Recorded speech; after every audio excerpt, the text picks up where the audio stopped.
Y ese es otro detalle que tienes que tener en cuenta. La carne es rica en proteína, tiene una buena cantidad de grasa, pero prácticamente es pobre o es exenta de carbohidratos. ¿Me entiendes? ¿Por qué no tiene carbohidratos la carne? La gente me pregunta, ¿por qué si siempre nosotros comemos carbohidratos, los animales consumen carbohidratos? ¿Por qué los carbohidratos desaparecen? Porque desaparecen con el rigor mortis. ¿Te acuerdas qué es el rigor mortis?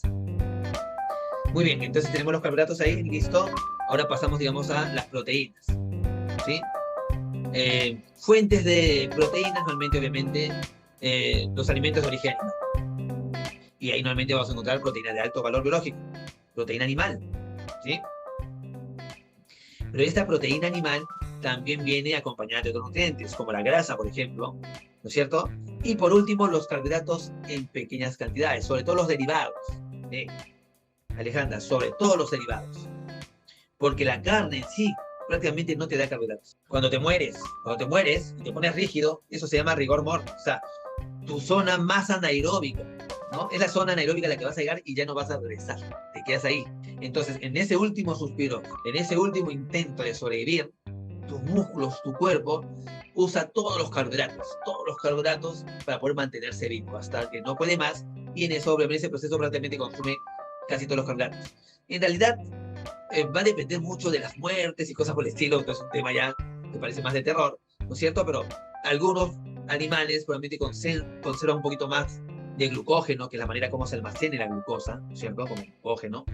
Conservan, pero normalmente se le dice que son trazas, son rastros muy insignificantes, ¿no es cierto? De glucógeno.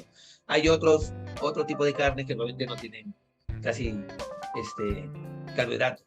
Por eso es que asume como que si no tiene carbohidratos, ¿sí? Para tus cálculos. ¿Vamos bien? Ahora, la grasa, acá empieza a relacionar la grasa, que normalmente viene con los alimentos de origen animal, es grasa saturada.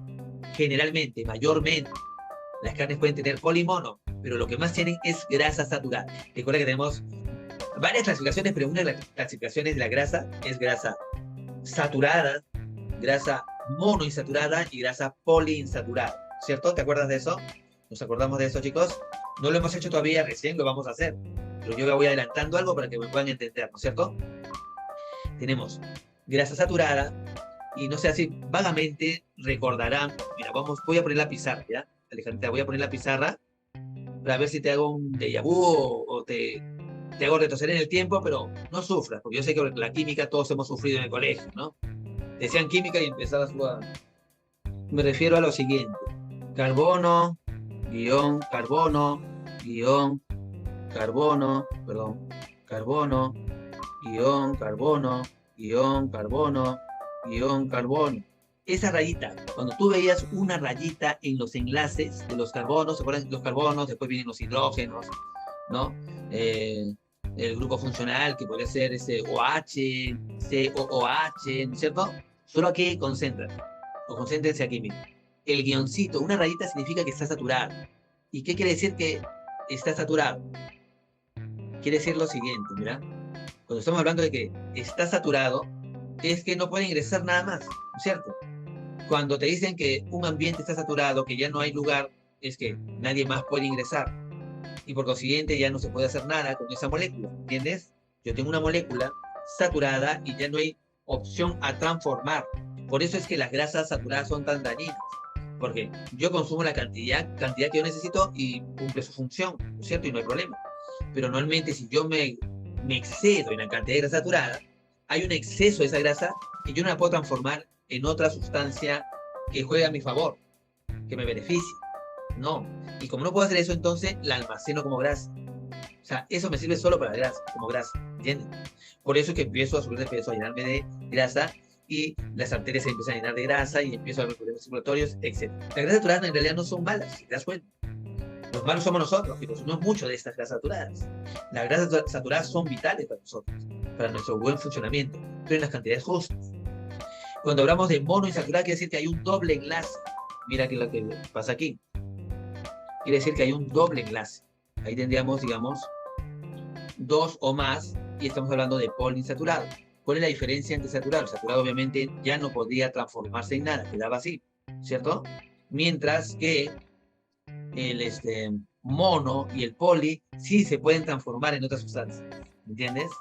Entonces, esa cantidad, digamos, sobrante, quizás, bueno, la vamos a poder usar con otras sustancias que jueguen a nuestro favor, que sean más saludables para nosotros, que nos ayuden a ser más saludables, ¿entiendes?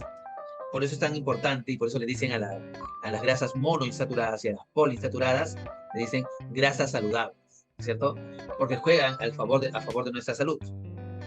Ya la vamos a revisar también, es un capítulo extenso, por eso quiero darle un buen tiempo para esto y que tengan primero claro el tema de los carbohidratos y las proteínas, ¿no? ¿Se entendió ahí? Entonces ponte, las carnes son ricas en grasas saturadas, pero el reino vegetal es rico en grasas poli y monoinsaturadas. ¿Todo bien? Pero como en todo hay su excepción. O sea, en el reino vegetal encontramos también alimentos ricos en grasa saturada, como el aceite de coco.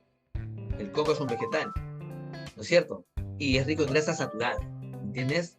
O la palma. La palma también es rica en grasa saturada, ¿sí? Esas son las excepciones. En el reino vegetal encontramos entonces algunos alimentos que nos pueden aportar mayor cantidad de grasa saturada. Y en el reino animal también tenemos las excepciones. Todas las carnes y sus derivados son básicamente grasa saturada, a excepción de los pescados, por ejemplo. El pescado es rico en grasa poliinsaturada. Los pescados son la excepción, son ricos en grasa poliinsaturada, ¿sí? Profe, y las monos las encontramos, digamos, en frutos como la palta, por ejemplo, ¿cierto? En frutos secos, la mayoría de los frutos secos son ricos en mono, y además también en la famosa oliva, o sea, la aceituna, de cualquier tipo, son ricas en monoinsaturadas. Y hay un resumen chiquito, para que te puedas ir ubicando y puedas ir hablando, digamos, con tus amigos, con la gente alrededor sobre esos temas. Entonces ya tenemos ahí, digamos, básicamente carbohidratos, básicamente proteínas, ¿no es cierto?